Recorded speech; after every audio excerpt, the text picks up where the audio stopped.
все православные, призываю вас стоять за правду, за веру, за Бога, как наши предки. Ибо истинны слова Господа.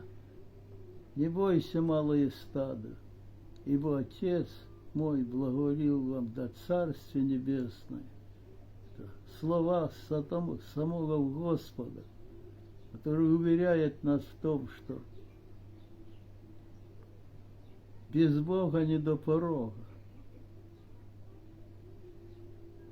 Сколько трудных моментов было в России.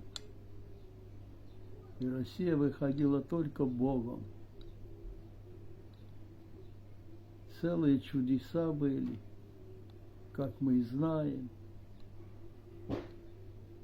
И истинные слова, надеющийся на меня, да не постыдится. Ангелам всем хранителям помощи. Спаси, Господи, батюшка.